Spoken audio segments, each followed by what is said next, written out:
Olá, seja muito bem-vindo ao Hebraico Bíblico.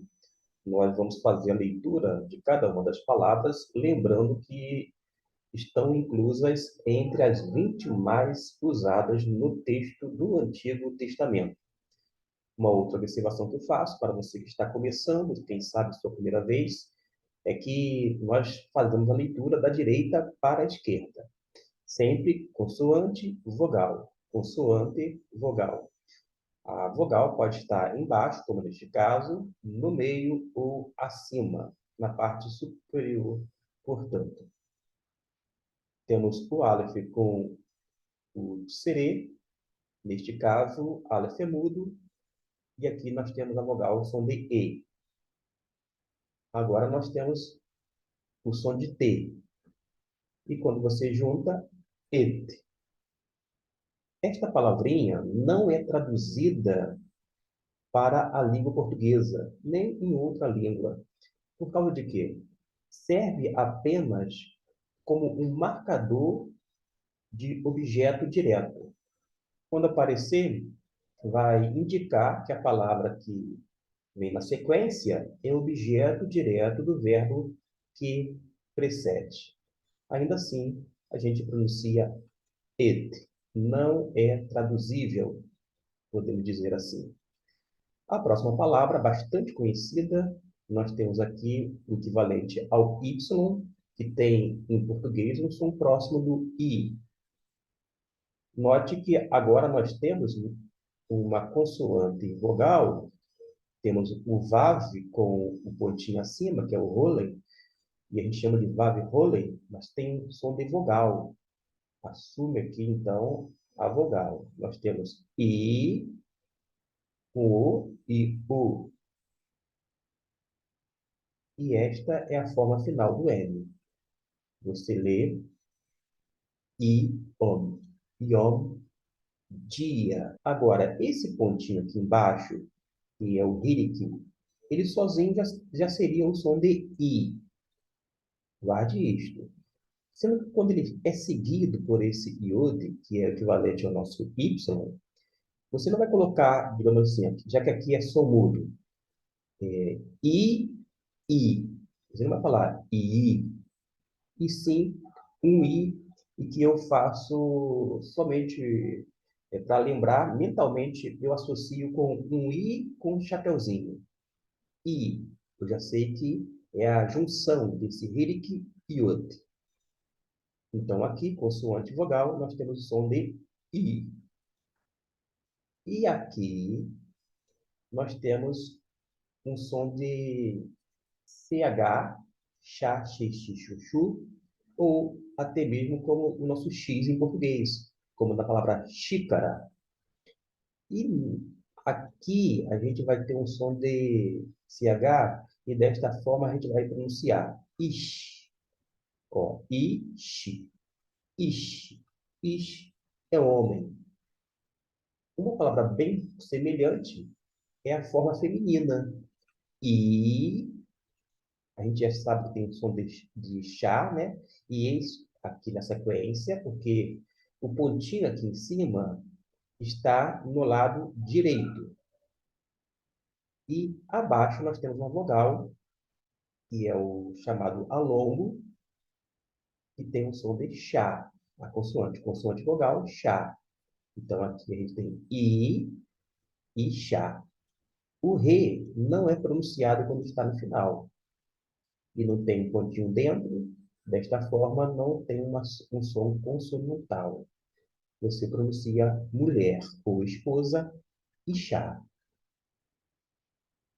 Uma outra palavra bastante usada no texto bíblico é esta aqui, casa. Temos uma consoante, que é o B, B com A, ba. A diferença é que aqui é o A longo e aqui é que a gente chama de o A breve.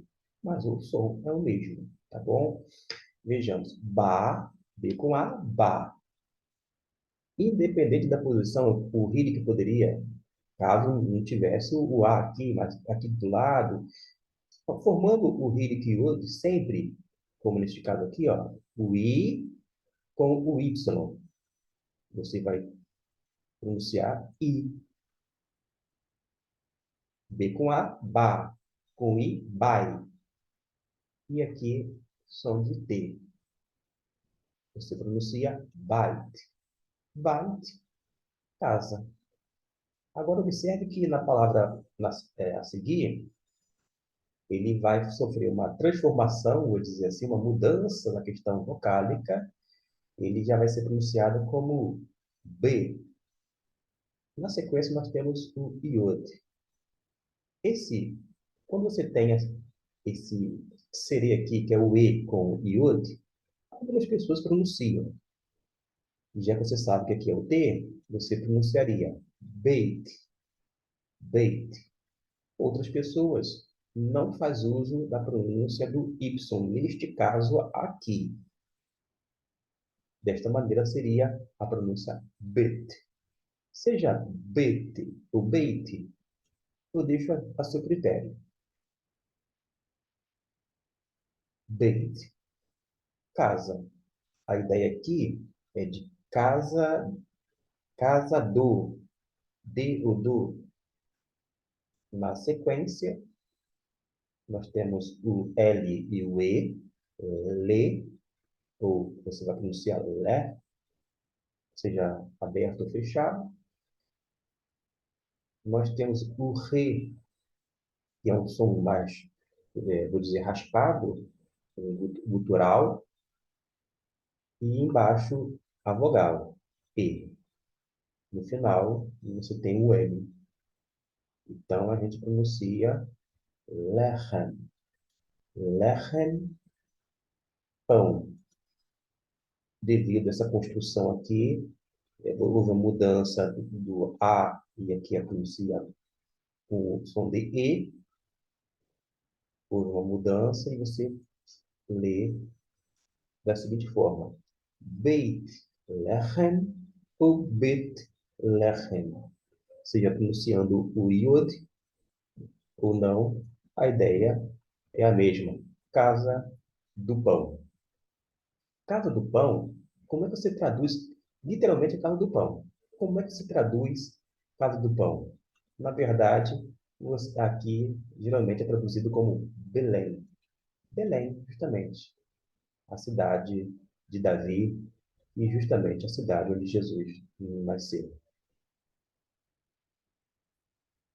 Agora nós temos a palavra aqui, que tem uma consoante que o som, assim como o Aleph, é mudo, vai pegar o sonzinho emprestado dessa vogal que a gente já sabe que é A, e a gente já tem informação de que é o M na forma final. Ame, AM, ame.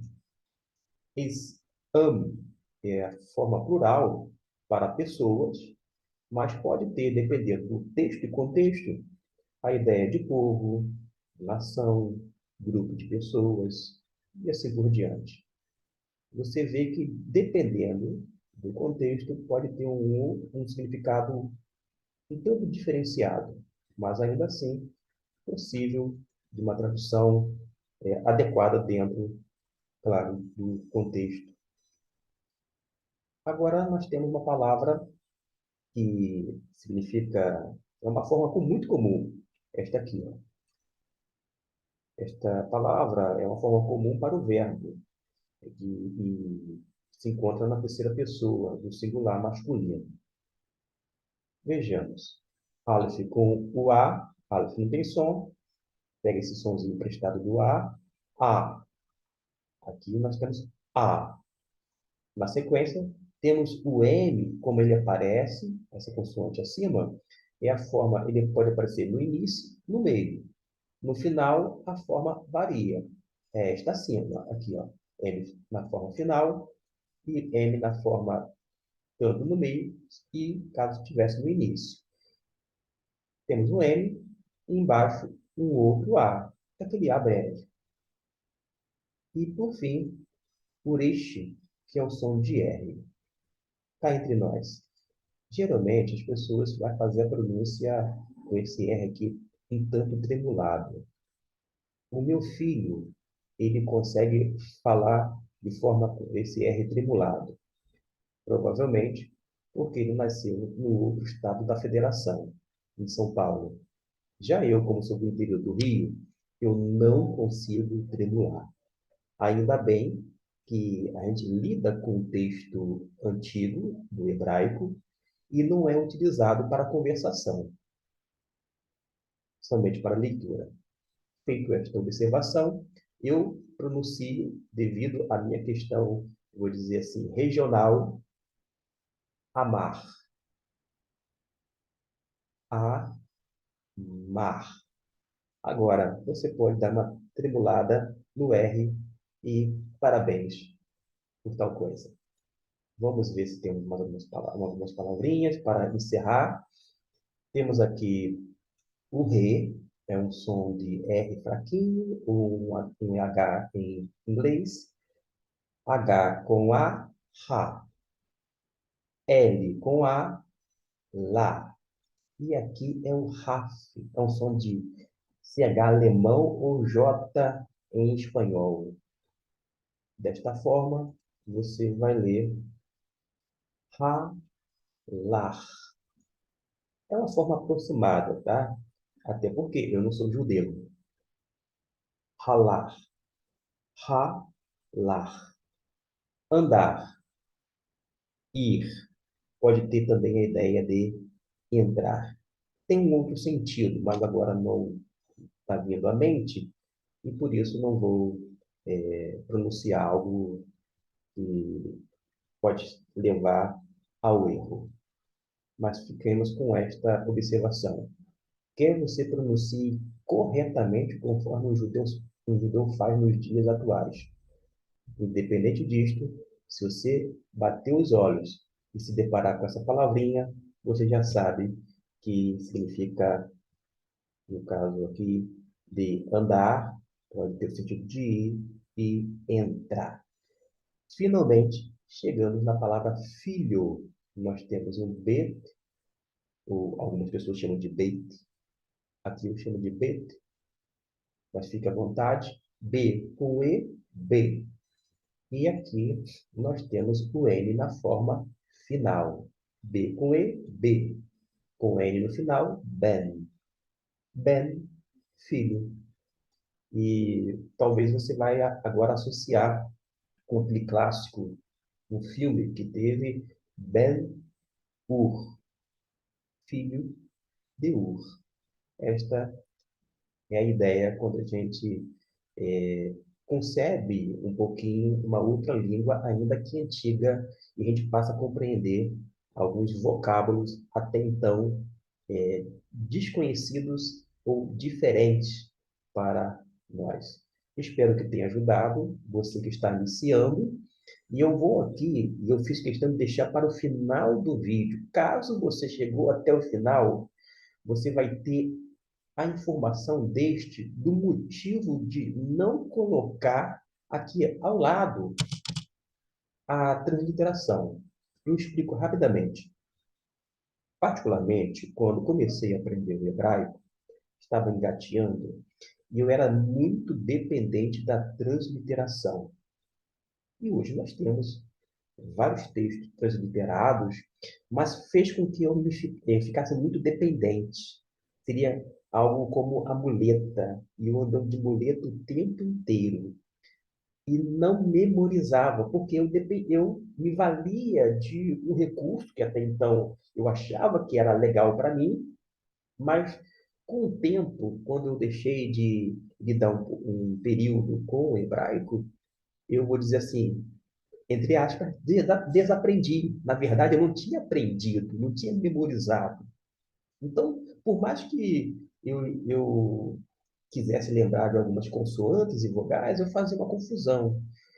O motivo de não colocar aqui a transliteração, por exemplo, colocar aqui B na sequência, B, E, N. Aí você vai ler Ben, ok? É para que você venha atentar para a pronúncia. Por quê? Se você já sabe que é consoante, vogal, você vai formar sílabas. Uma vez que você, em tese, já memorizou, já decorou o alfabeto hebraico, você só falta juntar. as letrinhas, não é isto? Por isso você vai, ó. Se eu pronuncio aqui B, ora, se é consoante vogal, aqui só pode ter, essa consoante acima, só pode ser o som de B, B de bola. Se eu falo B, ora, B com E, B. Aí você sabe que aqui é o som de B. Se tivesse só um pontinho aqui, seria bi. Ora, B com I, bi. Você já saberia que quando tiver um pontinho abaixo da consoante, trata-se do I. E assim por diante. Se eu pronuncio ben com N no final, ora, aqui é o N. Não é M de Maria, de mamãe, é N de navio. Desta forma, eu penso que vocês vão ser levados a memorizar a partir da pronúncia. Ouça a pronúncia: bite, bait, yam, yom, ish, ishá, e assim por diante. E você pode, a partir da pronúncia de cada sílaba, fazer a sua transliteração para identificar cada consoante vogal correspondente em nossa língua portuguesa.